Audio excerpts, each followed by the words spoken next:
મંત્રી જાવલી આવીને એમણે જાહેરાત કરી હતી, કદાચ તમને યાદ હોય કે નહીં હોય, યાદ છે ને બધાને? મુખ્યમંત્રી એટલે ગુજરાતના રાજા ભૂપેન્દ્રભાઈ પટેલ આપણા વિસ્તારમાં આવીને એમણે જાહેરાત કરી જાહેર કાર્યક્રમમાં, જાહેર મંચ પરથી, કે તમારા આ જાવલી સેલાંબાથી જાવલીનો રોડ હું મંજૂર કરું છું, એ રોડનું કામ હમણાં થઈ જશે. પણ આ અધિકારીનું રાજ તમે જોઈ લો કેટલા હદે છે. એક મુખ્યમંત્રીનું કહેલું પણ નથી માનતા એ લોકો. આજે રોડ બન્યો છે ભાઈ, મુખ્યમંત્રી કહી ગયા રોડ બન્યો, 2 વર્ષ થઈ બની ગયો. એના બાદ તો મેં પોતે 2 વાર લેટરો લખ્યા, જિલ્લા સંકલનમાં અમે બધાએ પ્રશ્નો ઉઠાવ્યો. મેં પોતે એકવાર મુખ્યમંત્રીને જઈને મળી આવ્યો કે રસ્તો બહુ ખરાબ છે, અનેક વાર લોકોના પ્રશ્નો આવે છે, રોડ મહારાષ્ટ્રને જોડતો રોડ છે. તો મુખ્યમંત્રીએ મારા રૂબરૂમાં સચિવને બોલાવીને કીધો કે રોડ નું કાં અટકેલું છે તમે પતાવી દો. તો પણ આ અધિકારીઓ ઘટતા નથી. આજે પણ એ રોડ હતો તેવો ને તેવો જ છે કે નથી? આટલી હદે અધિકારી રાજ ચાલે. એટલા માટે અમારે એમની સામે લડવું પડે.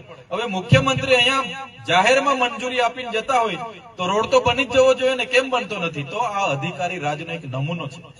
કોઈનું કાઢતા નથી. આજે તમે ને અમે કેમ નથી મળતા? અધિકારી એવી માયાજાળ આજે બનાવેલી છે. કરાર આધારિત સિસ્ટમ એ કોણે બનાવી? તો અધિકારીઓએ બનાવી.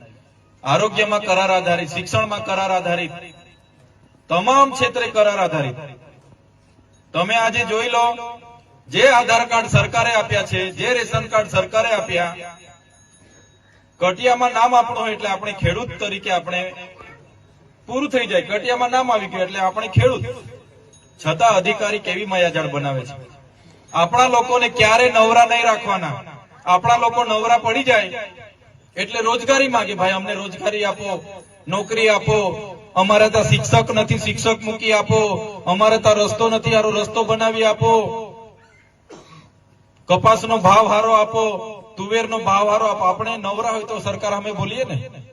એટલે સરકારે જોયું કે આ પબ્લિકને નવરા નથી રાખવાના, એટલે સરકારે શું કર્યું? આધાર કાર્ડ પણ એને જ આપ્યા, રેશન કાર્ડ પણ એને જ આપ્યા, આ કટિયામાં પણ આપણા નામ છે એટલે આપણે ખેડૂત. પછી પણ આ લોકોએ આપણા લોકોને ફેરવવા માટે હવે આધાર કાર્ડ ને અપડેટ કરાવવાના.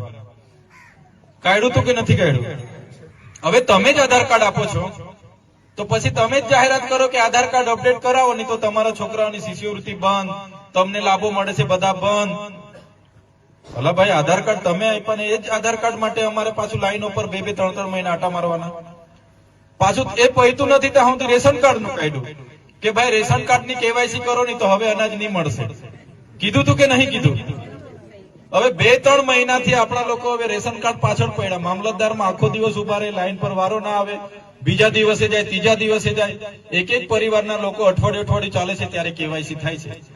હવે તમારે અનાજ જ આપવાનું છે, તમે જ રેશન કાર્ડ આપ્યો છો, એને પાછળ અમારે શું કેવાયસી કરવાના? એ પૈતું નહીં ત્યાં સુધી હમણાં કાઢ્યું કે ભાઈ હવે તમે ખેડૂત છો, એ સાબિત કરવા માટે તમે ખેડૂત રજીસ્ટ્રેશન કરાવો. હવે અમારી પાસે કટિયા નીકળે છે એટલે અમે ખેડૂત. હવે અમારે રજીસ્ટ્રેશન કરાવીને તમે શું સાબિત કરવા માંગો છો? તમે રજીસ્ટ્રેશન નહીં હશે એને કોઈ લાભ નહીં મળે ભાઈ. હવે કટિયામાં એટલે અમે પૂરા ખેડૂત, એને રજીસ્ટ્રેશન કરાવીને અમારે પાછું તમારી સાથે સાબિતી કરવાનું. તો આજે આપણું છોકરાઓનું કે આપણું બધાનું અડધું જીવન આ બધા કાગળિયા ભેગા કરવામાં થઈ જાય છે. થઈ જાય છે કે નથી થઈ જતું? થાય છે કે નથી થતું?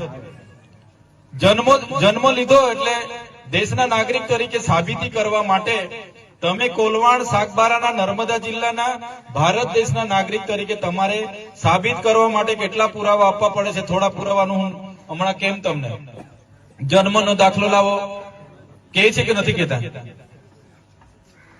આધાર કાર્ડ લાવો, રેશન કાર્ડ લાવો, આવકનો દાખલો લાવો, જાતિનો દાખલો લાવો, પંચાયતમાં લેણું બાકી છે કે નહીં એનો દાખલો લાવો, પોલીસ સ્ટેશનનો એનઓસી નો દાખલો લાવો, આકારણી પત્રક લાવો, ઘરવેરાની પત્રક લાવો, લાઇટ બિલ લાવો, પાન કાર્ડ લાવો, જીએસટી ભરો છો કે નહીં લાવો, પાસપોર્ટ લાવો.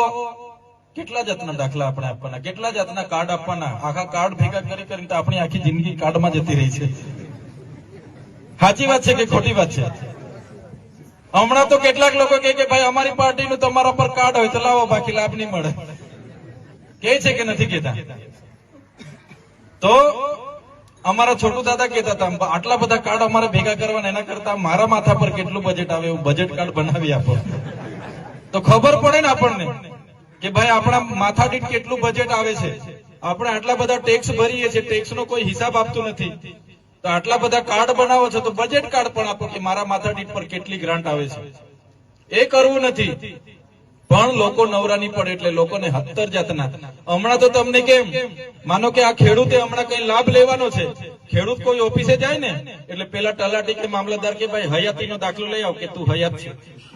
માગી છે કે નથી માગી? અરે ભાઈ પોતે આવ્યો છે લાભ લેવા માટે તો બી કહે છે કે ભાઈ તું તલાટી પરથી હયાતીનો દાખલો લખી આવ કે તું હયાત છે. તો હયાત છે તો લાભ લેવા આવ્યો છે. સાચી વાત છે કે ખોટી વાત છે? આટલી બધી બેદરકારી, આટલા બધા કઈ હદ થઈ ગઈ યાર. પોતે માણસ જાય છે તો બી એને કહે છે કે ભાઈ તારો હયાતીનો દાખલો કાઢી લાવ તો જ લાભ મળશે. તો જાતે હયાત છે તો આવ્યો છે. તો આવી બધી પરિસ્થિતિઓ ઉભી થયેલી છે એટલે તમે ને અમે ક્યારે નવરા પડતા નથી.